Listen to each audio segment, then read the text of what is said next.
Hello दोस्तों, आपके अपने YouTube चैनल पर आपका स्वागत है।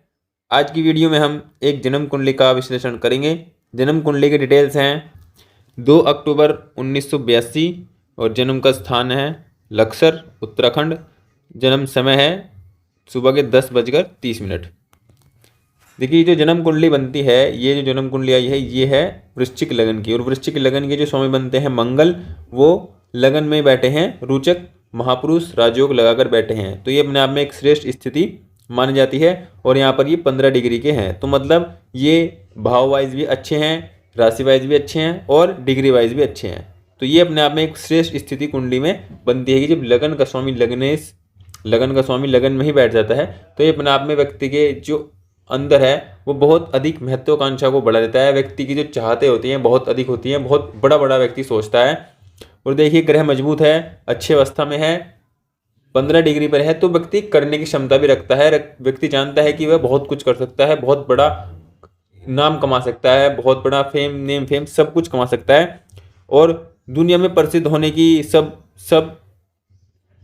सभी कुछ करने की व्यक्ति की चाह महत्वाकांक्षा होती है। तो अपने आप में एक बहुत अच्छा ये योग होता है, बहुत श्रेष्ठ योग ये इसको मानते हैं। लगन का स्वामी जब लगन में बैठा हो, तो ये अपने आप में श्रेष्ठ राजयोग होता है। ये अपने आप में व्यक्ति की सफलता को दिखा देता है कि ऐसा व्यक्ति सफल जरूर होता है।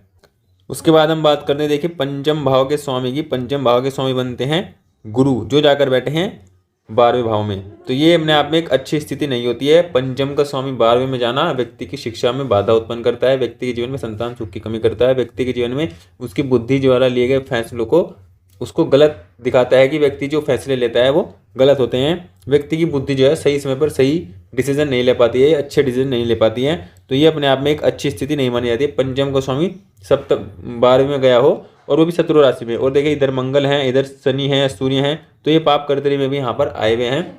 तो गुरु की स्थिति यहाँ पर बहुत अधिक कमजोर दिखाई पड़ती है, जिस कारण व्यक्ति जीवन में सुख की कमी महसूस करना, जीवन में संपन्नता जो होती है जीवन में उसकी कमी महसूस करना, व्यक्ति का निराशावादी होना, व्यक्ति जीवन में बहुत अधिक चाहते रखकर भी कुछ न कर पाना, इस तरह की जो व्यक्ति की जिंदगी होती है, इस तरह की प्रतीत यहाँ पर दिखाई पड़ती है। गुरु के कमजोर होने से व्यक्ति के जीवन में बहुत अधिक समस्याएं बढ़ती हैं। उसके बाद हम बात करते हैं, देखिए, नवम भाव के स्वामी की। नवम भाव के जो स्वामी बनते हैं वो बनते हैं चंद्रमा। और चंद्रमा जाकर बैठे हैं यहाँ पर नवम के स्वामी होकर पंचम में बैठे हैं, जो एक अच्छी स्थिति है। अच्छे भाव के स्वामी अच्छे भाव में बैठे हैं, ये अपने आप में एक अच्छी स्थिति मानी जाती है। लेकिन चंद्रमा के ना तो इधर कोई ग्रह है ना इधर कोई ग्रह है, तो ये केमद्रुम योग कहा जाएगा। लेकिन यहाँ पर देखिए, बुध की दृष्टि है, शुक्र की दृष्टि है, शनि की दृष्टि है, सूर्य की दृष्टि है। और अपने आप में ये चंद्रमा पक्ष बल से बहुत अधिक बली है, सूर्य के बिल्कुल सामने है। तो ये जो योग है केमद्रुम योग, यहाँ पर ये न होने की स्थिति में, भंग होने की स्थिति में यहाँ पर है, क्योंकि 2 शुभग्रहों की दृष्टि यहाँ पर पड़ रही है। तो ये जो चंद्रमा है 4 डिग्री पर है। ये चंद्रमा यहाँ पर आपको अच्छा रिजल्ट देंगे, जीवन में अच्छे स्थिति देंगे। लेकिन यहाँ पर शनि की दृष्टि है, तो थोड़ा मानसिक तनाव भी जीवन में रहेगा, मानसिक रूप से व्यक्ति परेशान रहेगा। और व्यक्ति का मन जो होगा ना, वो कभी बुध की तरह रिजल्ट देगा, कभी शुक्र की तरह, कभी शुक्र की स्थिति या शुक्र जैसी जो जीवन में जो चाहत होती हैं वो बढ़ जाएंगी, कभी बुध वाली बढ़ जाएंगी, कभी शनि की दृष्टि के कारण कभी सोचे जीवन में ऐसा लगेगा कि बस कुछ जीवन में है ही नहीं, सब निराशावादी है, सब कुछ बेकार है जीवन में, कुछ इस तरह की स्थिति लगी। सूर्य की दृष्टि का प्रभाव पड़ेगा, तो व्यक्ति जीवन में महत्वाकांक्षा अधिक बढ़ेगी, बहुत अधिक सब कुछ पाने की चाह बढ़ेगी। तो जीवन में व्यक्ति का जो मूड है वो बहुत बदलते रहते हैं, कभी कुछ करना कभी कुछ करना। चंद्रमा पर बहुत सारे ग्रहों की दृष्टि का प्रभाव रहता है कि व्यक्ति एक जगह फोकस नहीं रहता है, व्यक्ति कभी कुछ करता है कभी कुछ करता है। जीवन में उसके स्थिति अच्छी नहीं रह पाती है कुछ भी फिक्स काम करने के कारण। अगर व्यक्ति एक चीज पर फोकस करे तो व्यक्ति जीवन में कम समय में बड़ी सफलताएं पा लेता है। लेकिन ऐसा व्यक्ति कर नहीं पाता, क्योंकि जो मन है वो बार बार भटकता रहता है, क्योंकि जो दृष्टि है वो 2 या 2 से अधिक ग्रहों की दृष्टि पड़ने से चंद्रमा पर इस प्रकार का प्रभाव पड़ता है। हालांकि चंद्रमा अपनी दशा अंतर दशा में अच्छा रिजल्ट देने की स्थिति में है, व्यक्ति को ही बहुत उन्नति देंगे, व्यक्ति को भाग्य का सपोर्ट देंगे, माता का सुख देंगे, जीवन में इस प्रकार की स्थिति ये देंगे। अब देखिए, जीवन में इनके लग्नेश अच्छी अवस्था में, बहुत अच्छी अवस्था में इन लग्नेश को यहाँ पर कहा जाएगा। और जीवन में व्यक्ति की लग्नेश अच्छा हो, महत्वाकांक्षाएं बहुत अधिक करने की, बहुत जीवन में बहुत कुछ करने की चाह हो, और उसके बाद व्यक्ति का जो लाभ है वो कमजोर हो, तो जीवन में व्यक्ति संघर्ष करता रहता है। महत्वाकांक्षाएं रखने के बाद भी बहुत अधिक काबिलियत रखने के बाद भी व्यक्ति जीवन में बहुत कुछ नहीं पा पाता है। लेकिन यहाँ पर देखिए लाभ भाव में 4 ग्रह बैठे हुए हैं, और लाभ भाव में कैसा भी ग्रह हो वो अच्छा रिजल्ट देता है। और क्योंकि लाभ भाव को ग्रोथ, वृद्धि का भाव माना जाता है। ये तो धन का भाव होता है, ये जीवन में वृद्धि का भाव होता है, और जीवन में इच्छा पूर्ति का होता है, जीवन में आय का भाव होता है। तो बहुत अच्छा इस भाव को माना जाता है। और सभी ग्रह यहाँ पर आकर, एक सबसे अच्छी बात यही है इस भाव की कि सभी ग्रह इस भाव में आकर श्रेष्ठ रिजल्ट देने के लिए बाध्य हो जाते हैं।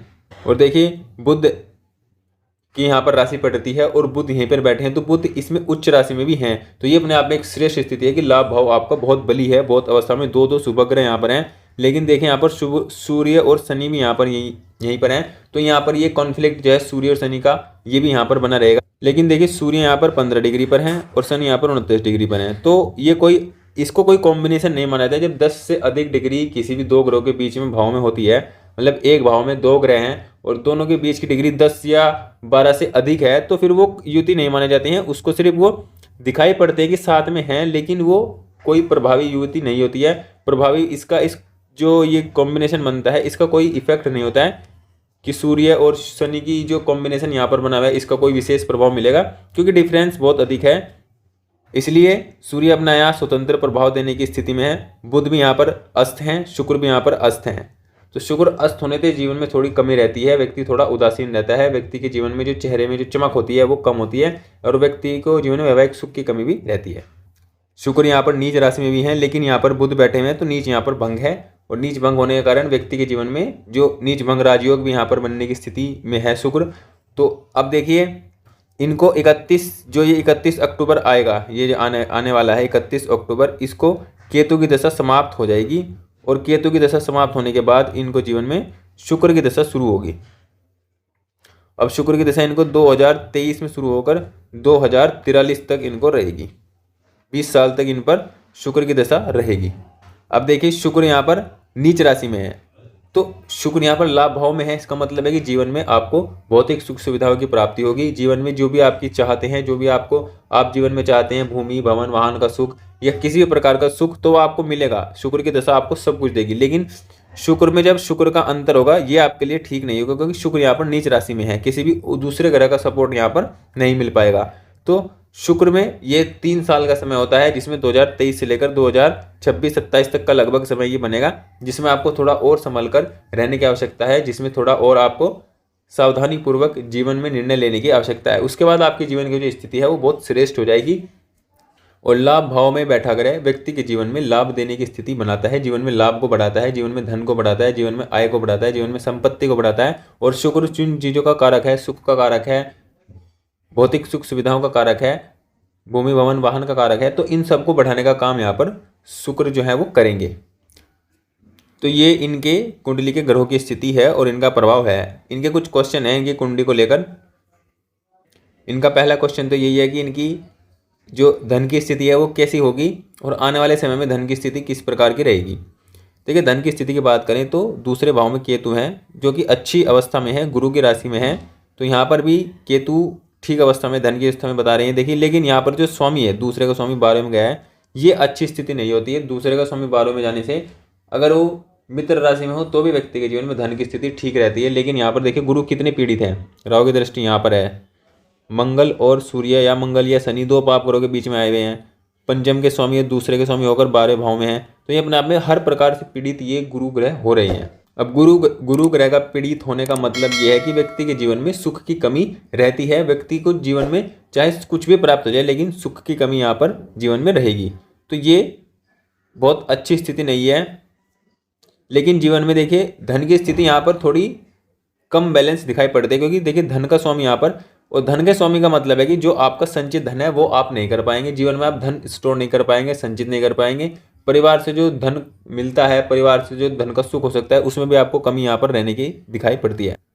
मतलब परिवार से भी कोई विशेष धन का जो सुख है, ये धन की स्थिति आपको प्राप्त नहीं हो पाएगी। लेकिन आपके जीवन में आप अपने दम पर, अपनी आय के दम पर या अपने दम पर, अपनी सामर्थ्य पर, क्योंकि देखिए 10वें का स्वामी, ये तीसरे का स्वामी भी यहाँ पर 11वें में बैठा है, तो ये अपने आप में है कि आप अपने पराक्रम, अपनी मेहनत, अपने साहस से भी धन प्राप्त कर सकते हैं, लाभ कमा सकते हैं, आय कमा सकते हैं, क्योंकि ये इससे नवम है। तो ये अपने आप में आपकी ये स्थिति को दर्शाता है कि अपने अपने जीवन में आप लाभ की स्थिति आपकी अच्छी रहेगी, जीवन में आपके पास पैसा खूब आएगा, लेकिन वो जिस प्रकार से आएगा उसी प्रकार से जाएगा, क्योंकि दूसरे का स्वामी 12वें में है और ये स्थिति को दिखाता है कि पैसा व्यक्ति संचित नहीं कर पाएगा, सिर्फ अपने जीवन में सभी सुखों को प्राप्त करेगा, सभी जो उसकी जीवन में जो उसको चाहिए होगा सब उसको मिलेगा, लेकिन जो संचित होगा धन उसमें आप संचित नहीं कर पाएंगे, संचित होने में यहाँ पर समस्या है, लेकिन धन आने में यहाँ पर समस्या नहीं रहेगी। और जब शुक्र की दशा आपको प्रारंभ हो जाएगी तो शुक्र दशा आपको जीवन में धन देगी। इनका अगला क्वेश्चन है कि इनको जीवन में किस प्रकार का व्यापार करना चाहिए, व्यापार के बारे में ये जानना चाहते हैं कि किस चीज़ का इनको व्यापार करना चाहिए। देखिए आपके अगर हम लगन कुंडली देखते हैं तो लगन कुंडली में आपके मंगल बहुत बली अवस्था में है, बहुत श्रेष्ठ अवस्था में है, और यहाँ पर अगर हम देखें तो सूर्य भी यहाँ पर बली अवस्था में है और अच्छी अवस्था में है। दोनों ही ग्रह कारक हैं और दोनों ही ग्रह बहुत श्रेष्ठ रिजल्ट देने वाले हैं, और दोनों ही ग्रह लगन कुंडली के लिए श्रेष्ठ हैं। तो यहाँ पर देखिए मंगल से जुड़ा हुआ काम देखिए, और यहाँ पर जो सूर्य बनते हैं वो 10वें से बनते हैं, मतलब कर्म के क्षेत्र के स्वामी बनते हैं। और लाभ भाव में सूर्य का होना, इसका मतलब व्यक्ति जीवन में धन बहुत कमाएगा, धन की कमी व्यक्ति के जीवन में नहीं रहेगी, ये इस बात का सूचक होता है।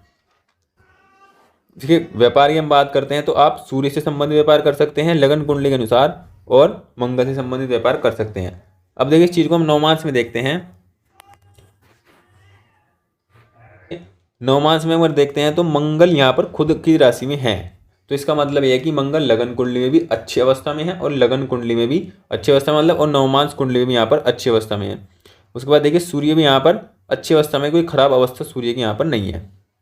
नवमांश कुंडली में देखिए गुरु भी यहाँ पर खुद की राशि में है, तो इसका मतलब यह है कि लगन कुंडली में पीड़ित गुरु जरूर दिखाई पड़ रहे हैं और उनका प्रभाव भी जीवन में दिखाई पड़ेगा, लेकिन गुरु यहाँ पर नवमांश कुंडली में खुद की राशि में है, तो इसका प्रभाव जो होगा वो मिला जुला व्यक्ति को जीवन में देखने को मिलेगा। लेकिन कहीं ना कहीं गुरु की जो खुशी है, गुरु जो रिजल्ट देते हैं, गुरु के द्वारा जो व्यक्ति को जीवन में सम्मान धन संपन्नता मिलती है, उसमें कमी तो रहती है।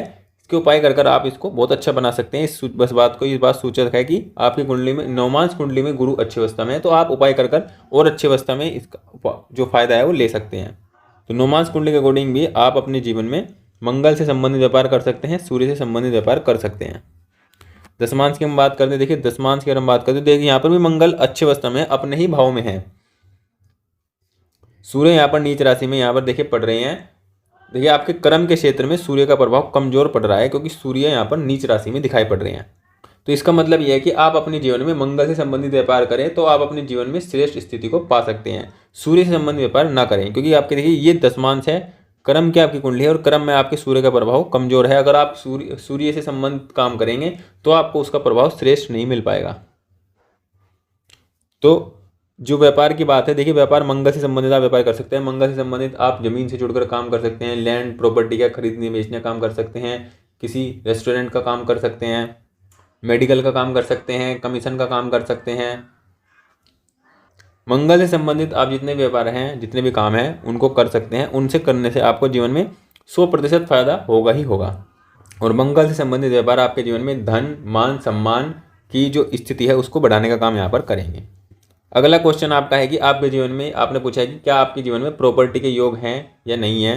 देखिए प्रॉपर्टी की बात करते हैं हम, तो प्रॉपर्टी का जो कारक होते हैं, प्रॉपर्टी के सुख कारक होते हैं मंगल होते हैं। अगर आपके पास जमीन जायदाद की स्थिति देखनी होती है तो मंगल की स्थिति यहाँ पर बहुत श्रेष्ठ है, मतलब कारक ग्रह यहाँ पर मजबूत है। तो इसका मतलब कहीं ना कहीं प्रॉपर्टी आपके जीवन में होगी, प्रॉपर्टी का सुख भी होगा, जमीन जायदाद आपके पास होगी।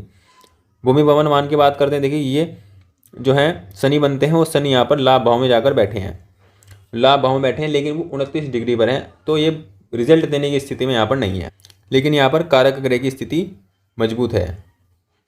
और भूमि भवन वाहन के लिए हम शुक्र को भी देखते हैं, तो शुक्र का समय आपको आने वाला है जो कि नीच राशि में है, लेकिन नीच राशि में तो जरूर है, लेकिन नीच भंग की स्थिति में यहाँ पर है, तो शुक्र अपना प्रभाव देंगे, तो आपको जीवन में भूमि भवन वाहन का सुख भी प्राप्त होगा और आप आपके जीवन में प्रॉपर्टी का सुख भी आपको मिलेगा, प्रॉपर्टी भी आपके पास होगी और अच्छी मात्रा में प्रॉपर्टी आपके पास होगी, क्योंकि जो मंगल है वो आपके बली हैं, अच्छे अवस्था में है। और मंगल बली होने से व्यक्ति को जीवन में जमीन जायदाद का सुख मिलता है। अगला इनका सवाल है कि इनकी आने वाली दशाएं कैसी होगी, आने वाला समय कैसा होगा। देखिए आने वाले समय की हम बात कर चुके हैं, आने वाला समय शुक्र का होगा और शुक्र आपकी कुंडली में नीच राशि में है, लेकिन लाभ भाव में है। लाभ भाव में है तो आपको जीवन में इसका लाभ जरूर मिलेगा, आपको फायदा मिलेगा और आपके जीवन में भूमि भवन वाहन सुख भौतिक सुख सुविधाओं की पूर्ति होगी और जीवन में आप सभी सुख प्राप्त करते रहेंगे। तो आने वाली दशा जो है वो आपके लिए श्रेष्ठ है, आपको जीवन में लाभ देने वाली है, क्योंकि लाभ भाव में आपके ग्रह हैं और लाभ भाव के ग्रह की दशा आपको शुरू होगी। तो ये अपने आप में अच्छी स्थिति है। देखिए जो आपके व्यापार के स्वामी बनते हैं, देखिए व्यापार के स्वामी बनते हैं शुक्र, जो जाकर लाभ भाव में बैठे हैं। तो आप इस समय व्यापार शुरू करिए अपना, अब दशा शुरू होगी शुक्र की, इस दशा में व्यापार शुरू करेंगे तो देखिए व्यापार के स्वामी खुद शुक्र बनते हैं। तो ये अपने आप के लिए अच्छा है, व्यापार से आपको लाभ प्राप्त होगा और आप मंगल से संबंधित व्यापार कीजिए तो आपको जीवन में श्रेष्ठ उन्नति प्राप्त होगी, श्रेष्ठ लाभ प्राप्त होगा और आने वाली दशा आपके लिए श्रेष्ठ है, अच्छी है। देखिए उपाय की हम बात करते हैं। अगर आप उपाय की बात करें, देखिए आप पहले तो एक मोती आप धारण कीजिए जिससे आपको भाग्य का सपोर्ट प्राप्त होगा, क्योंकि चंद्रमा आपके भाग्य से हैं और ये 4 डिग्री पर हैं, तो आप उनकी डिग्री बढ़ा सकते हैं, उनके प्रभाव को बढ़ा सकते हैं। तो आप मोती रत्न यहाँ पर धारण कर सकते हैं। उसके बाद देखिए आपको जो सबसे जरूरी उपाय आपके लिए है वो है गुरु को मजबूत करना, क्योंकि गुरु आपकी कुंडली में पीड़ित अवस्था में है और ये आपके जीवन में आपके सुखों को कम कर रहे हैं, आपके जीवन में खुशियों को कम कर रहे हैं, आपके जीवन में आपकी सफलताओं को भी बाधित कर रहे हैं। तो इसके लिए देखिए आप क्या कर सकते हैं, आप गुरुवार को बीज मंत्र का जाप जरूर करें। गुरु का जो बीज मंत्र है इसका जाप आप जरूर करें।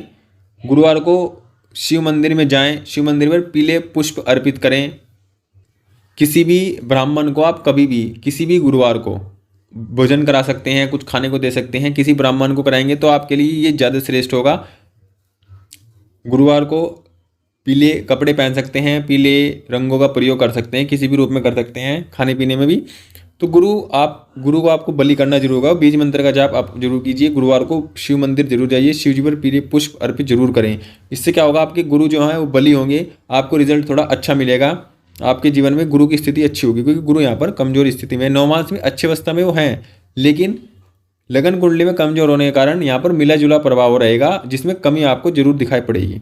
आपके जीवन में जो निराशावादी की स्थिति है वो बढ़ी रहेगी, पड़ी रहेगी। आप इसको कम करने के लिए आपको गुरु का उपाय आपके लिए आवश्यक, क्योंकि राहु की दृष्टि में यहाँ पर है, पाप कर्तरी में यहाँ पर आए हुए हैं, तो ये अच्छी स्थिति नहीं है। और आप एक उपाय और कीजिए, देखिए आपको जीवन भर करना है, हमेशा आप करिए, हमेशा मंगलवार को हनुमान जी के दर्शन कीजिए, हनुमान जी के मंदिर जाइए, ये आपके लिए हमेशा करना होगा। कि देखिए मंगल आपके लिए श्रेष्ठ ग्रह हैं और हमेशा श्रेष्ठ आपको रिजल्ट देते रहें, तो आपको हनुमान जी की आराधना हमेशा करनी होगी और हनुमान जी के मंदिर जाइए, हनुमान चालीसा का पाठ कीजिए, प्रत्येक मंगलवार को आप मंदिर जरूर जाइए, यह आपके लिए श्रेष्ठ रहेगा। और गुरु के जो आपको उपाय बताए आप वो कीजिए, तो ये आपको लाभ देने की स्थिति में होंगे और आपके जीवन में जो आपकी स्थिति है, जो आने वाली स्थिति है वो अच्छी आपको रिजल्ट देने की स्थिति में होगी। आप मोती धारण कर सकते हैं सोमवार के दिन, सबसे छोटी उंगली में, शुक्ल पक्ष में आप इसको धारण कीजिए, तो आपके भाग्य का सपोर्ट मिलेगा और आपके जीवन में जो गुरु से पीड़ित होने के कारण जो समस्याएं हैं उनमें भी आपको कमी दिखाई पड़ेगी। तो इस प्रकार इनके जो सभी क्वेश्चन थे इनका जवाब दे दिया गया है इनकी कुंडली के माध्यम से। अगर आप भी इस प्रकार अपनी कुंडली का एनालिसिस या अपनी कुंडली से संबंधित प्रश्नों का जवाब चाहते हैं तो आप कमेंट कर सकते हैं और कमेंट में अपनी डिटेल दे सकते हैं।